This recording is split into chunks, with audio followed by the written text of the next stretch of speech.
Global economic conditions have improved steadily over the past year thanks to the rollout of COVID-19 vaccines. Most nations, particularly the richest ones, are on track to regain all the ground they lost during the height of the pandemic. But that progress has not been a straight line. Power shortages and supply chain bottlenecks have led to a surge in prices of several goods and services. And as Paolo Montesilio reports, the Omicron variant has emerged as the latest threat to the global recovery.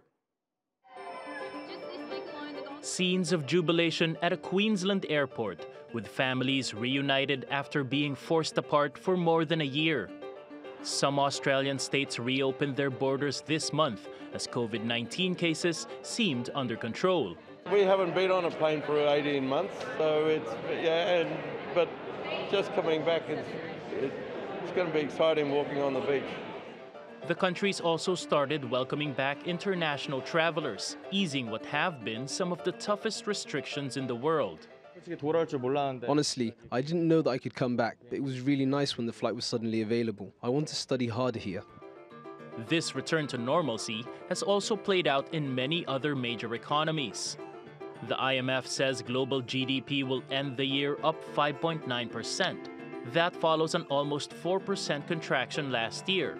By the middle of next year, most economies will be back to pre-pandemic levels. We've gone from an economy that was shut down to an economy that's leading the world in economic growth. But that road to recovery has been rocky. Surging demand has led to shortages of commodities like coal, natural gas, and crude. Factories that were idling for more than a year have been too slow to come back online, and ports have been overwhelmed by the increase in shipments across borders.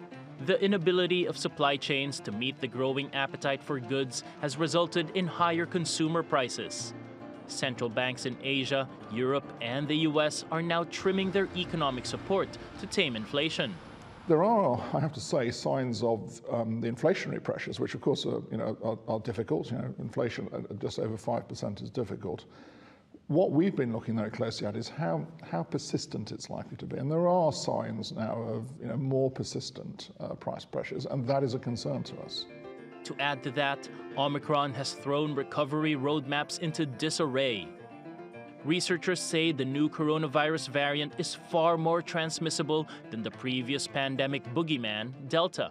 So let's be very frank, a new variant that may spread very rapidly can dent confidence, and in that sense, we are likely to see some downgrades of our October projections for global growth.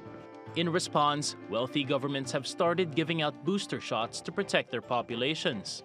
Social distancing and border restrictions are also making a comeback. These are sobering reminders to policymakers, businesses, and consumers that the pandemic is far from over. Paolo Montesilio, TRT World. Christian Lawrence is a senior cross-asset strategist at Rabobank in New York. He tells us how the global economy regained its footing over the past 12 months and what prospects are like for 2022. I think that the main driver that we saw of growth was a continuation of demand for goods right across developed countries and emerging markets. And we saw that persist, particularly in countries where we saw significant stimulus for the government. As the vaccine started to be rolled out, we saw that shift back into services, which of course is a primary driver of most developed markets.